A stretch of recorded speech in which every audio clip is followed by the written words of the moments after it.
માં વધુ એકની ધરપકડ થઈ છે, જે આરોગ્ય વિભાગના કર્મચારી મિલાપ પટેલની ધરપકડ કરવામાં આવી અને તેની જ પ્રેસ કોન્ફરન્સ છે, સીધા ત્યાં જઈશું।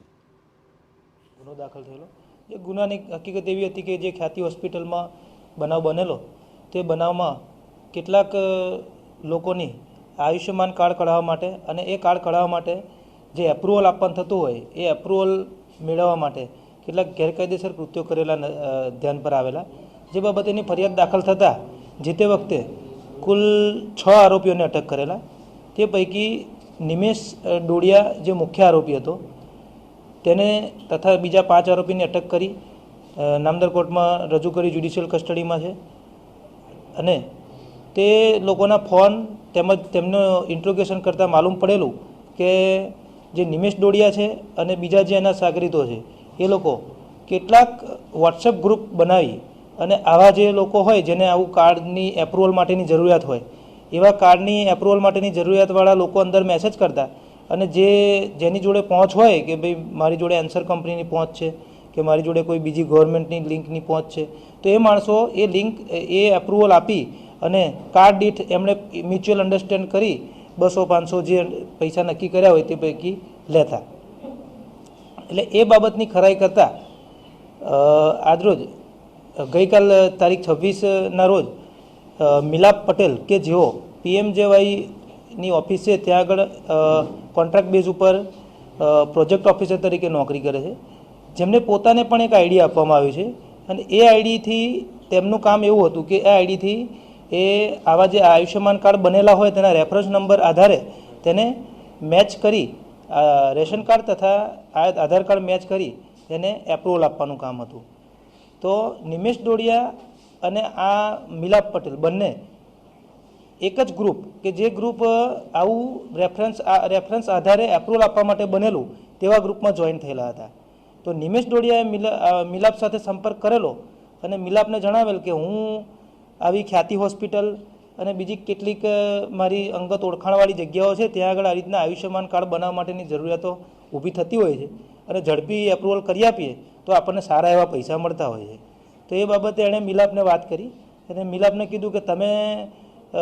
મેં ગ્રુપમાં જોયું છે કે તમે ઘણા લોકોને એપ્રુવલ જલ્દી આપી દેતા હો છો, તો મને પણ આ રીતના તમે એપ્રુવલ આપી દો તો તમને હું આમાં પૈસા છે 500 રૂપિયા તમને પર કાર્ડ દીઠ આપી દઈશ। તે બાબતે બંનેની સહમતિ સધાયેલી અને એ લોકો આ રીતના વોટ્સએપથી શેર કરતા કે નિમેશ મોકલે કે મને આટલું એપ્રુવલ આપો તો એપ્રુવલ આપતા અને નિમેશ એમને દર અઠવાડિયે આ એમને પૈસા પેમેન્ટ પહોંચાડી દેતા હતા। પછી એ બાબતે વધુ તપાસ કરતાં ખબર પડી કે મિલાપ પટેલ નાઓએ સદર ગ્રુપની માહિતી ક્યાંથી મળી, તો એમણે જણાવ્યું કે તેમના સિનિયર અધિકારી જે છે ડૉક્ટર શૈલેષ આનંદ, તેઓએ તેમને જણાવેલ કે મારા ધ્યાનમાં એક ગ્રુપ છે આયુષ્માન ભારત નામનું એક ગ્રુપ છે અને એ ગ્રુપ જે છે એમાં આવા ગુજરાત તેમજ ભારતના અલગ અલગ લોકો ભેગા થઈને એક ગ્રુપ બનાવ્યું છે કે જેની અંદર રેફરન્સ નંબર આવે અને એપ્રુવલ આપવાથી પૈસા મળતા હોય છે। તો શૈલેષ આનંદ છે ગવર્મેન્ટ ડૉક્ટર હતા, એટલે એમણે એમના માણસ જે મિલાપ પટેલ છે જે કોન્ટ્રાક્ટ બેઝ ઉપર હતા એમને કીધું કે તું એક કામ કર, આ ગ્રુપમાં જોઈન થઈ જા, હું ગવર્મેન્ટ ઓફિસર છું એટલે હું જોઈન થઈ શકું નહીં, પરંતુ તું કોન્ટ્રાક્ટ બેઝ પર છે, તું જોઈન થઈ જા, તને સારા એવા પૈસા મળશે અને જોઈન થયા બાદ તને જે પૈસા મળે એમાંથી આપણે અડધા પૈસા વેચી લઈશું। તે ઉપરાંત શૈલેષે એવું પણ જણાવેલું કે મારે ખ્યાતિ હોસ્પિટલના જે ચિરાગભાઈ છે એમની સાથે પણ સંપર્ક છે અને તેઓ પણ મને ઘણીવાર ડાયરેક્ટ આવી રીતના કાર્ડ એપ્રુવ માટે મને રેફરન્સ નંબર મોકલતા હોય છે, તો એ પણ હું તને મોકલીશ એટલે એ પણ તું એપ્રુવ કરતો રહેજે। જે બાબતેની તપાસ હાથ ધરેલી અને ગઈકાલ